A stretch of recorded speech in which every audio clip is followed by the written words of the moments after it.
Bonjour à tous. Léna, 10 ans, violée et tuée dans un centre de protection de la jeunesse. Explication dans cette vidéo. Il est 8h45. Au foyer Saint-Joseph, un centre d'aide à l'enfance situé à Weinsiedel, en Bavière. Les petits pensionnaires terminent leur petit déjeuner. Mais en pénétrant dans le dortoir, une éducatrice découvre qu'un des gamins est encore au lit. Mécontente, elle s'approche et la secoue sous sa couverture. Pas de réaction. Elle recommence un peu plus fort. Rien. Alors elle tire les draps d'un coup sec et recule d'un pas, saisie d'effroi. L'enfant a le visage livide. Ses lèvres sont bleues. Elle est rigide. En panique, l'éducatrice appelle les secours, mais elle a déjà compris que la fillette ne se réveillerait pas. Léna, 10 ans, était au foyer depuis 6 mois. Ce mardi 4 avril 2023, elle aurait dû être à des milliers de kilomètres, en vacances avec son père. Mais le sort et les autorités compétentes en ont décidé autrement. Un an plus tôt, Léna était encore une petite fille comme les autres.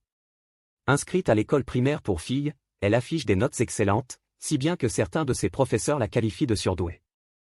La petite brille dans tout ce qu'elle entreprend, la natation, la guitare, le piano, le chant. Mais il y a un domaine dans lequel son esprit éveillé ne lui est d'aucun secours, sa vie de famille. Et c'est peu dire qu'elle n'est pas rose. Depuis des années, sa mère la délaisse et son beau-père la malmène, au point d'en devenir violent. À la rentrée 2022, remarquant des ecchymoses suspectes sur le corps de la fillette, son institutrice alerte l'Office de protection de la jeunesse. Le 15 novembre, une ordonnance provisoire retire la garde de Léna au couple maltraitant. Son papa se porte aussitôt volontaire pour la récupérer. Ce fonctionnaire de 50 ans présente, sur le papier, toutes les garanties de sérieux pour s'occuper d'elle. Mais ce n'est pas la VI de l'administration, qui choisit de la placer pour son bien à l'Institut Saint-Joseph. Une décision plutôt surprenante, ce foyer catholique compte parmi ses pensionnaires de vrais petits durs à problème. S'imagine-t-on que Léna, sage et timide, va s'épanouir à leur contact? L'établissement est composé de plusieurs bâtiments modernes et confortables, répartis dans 20 parcs arborés. Les enfants y sont suivis par une équipe d'éducateurs, de psychologues et de médecins. Mais Léna n'a aucune envie de les rejoindre. Elle a peur des autres gamins, et en particulier des plus grands, dont certains sont presque majeurs. Fin novembre, lorsque son père la dépose, elle fond en larmes et s'accroche à lui de toutes ses forces. Le personnel est obligé d'intervenir pour les séparer. Son père lui-même est tout piteux de laisser sa fille. Mais on lui assure qu'il pourra venir la voir un jeudi sur 2. Rentré chez lui, le quinquagénaire poursuit ses démarches pour en obtenir la garde complète. Mais rien n'y fait, les services sociaux ne veulent rien entendre. Il faut dire que depuis leur divorce, il y a 5 ans, son ex-femme ne cesse de l'accabler et de colporter des rumeurs sur son compte. Résultat, au printemps 2023, l'administration refuse de le laisser emmener sa fille en vacances aux Canaries, comme c'était pourtant prévu. L'explication qu'on lui donne est laconique, l'Office de protection de la jeunesse aurait rendu un avis défavorable le concernant. Point. Le pauvre homme est désespéré, et Léna encore plus.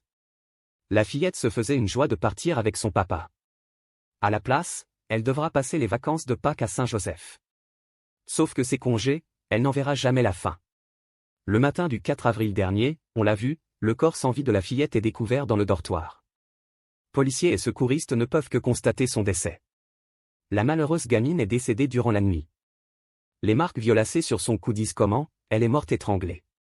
Et en guise de supplément d'horreur, l'autopsie révèle qu'elle a été agressée sexuellement. Abusée et assassinée au sein même de l'établissement où on l'avait placée de force pour sa prétendue sécurité. La nouvelle du drame provoque une déflagration dans la petite ville de Weinsiedel, et bien au-delà, dans toute l'Allemagne. Face à la gravité des faits, les autorités décident de mobiliser 40 enquêteurs pour résoudre l'affaire. Dans les heures qui suivent la découverte du corps, les premières auditions débutent. Éducateurs et employés de l'Institut, riverains, enfants et adolescents du foyer sont entendus. Assez rapidement, le comportement fuyant d'un des pensionnaires de l'Institut intrigue. Ce jeune prénommé Jonas est considéré par ses éducateurs comme extrêmement difficile. Son dossier est éloquent, avant d'arriver à Saint-Joseph, il était hébergé à l'hôpital du district de Bayreuth, où il a tenté d'étrangler un de ses petits camarades. Détail supplémentaire, c'est dans son lit à lui qu'on a retrouvé la petite. Mais une donnée perturbe malgré tous les enquêteurs, Jonas n'a que 11 ans. L'imagine-t-on commettre une agression sexuelle à cet âge-là? Pendant un temps, la question divise. Mais les analyses ADN rendent ensuite leur verdict. C'est bien l'empreinte de ses doigts qu'il y avait sur le cou de la petite. L'Allemagne, horrifiée, se découvre un assassin de 11 ans. Le hic, c'est que les mêmes analyses révèlent une autre trace génétique sur les parties génitales de la fillette. Cette nuit-là, comble de l'horreur, les bourreaux étaient deux. Ce second ADN est bientôt identifié. C'est celui de Daniel Tanger, 25 ans, marié et père de 2 enfants.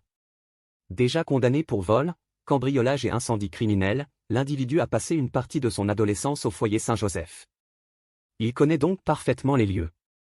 Devenu éboueur, sa tournée le fait passer chaque matin devant son ancien orphelinat. Le bornage de son téléphone portable prouve d'ailleurs qu'il s'y trouvait, à l'heure approximative du crime. Autant d'éléments à charge qui semblent le désigner à coup sûr. Le matin du 27 avril, Tanger est interpellé sur son lieu de travail, et incarcéré dans la foulée. 5 mois plus tard, en cette rentrée 2023, le procureur annonce que l'instruction est close. Le scénario du drame a pu être finement reconstitué. Cette funeste nuit, c'est par une fenêtre restée ouverte que Tanger s'introduit dans l'institut. L'homme, on l'a dit, sait parfaitement où il met les pieds.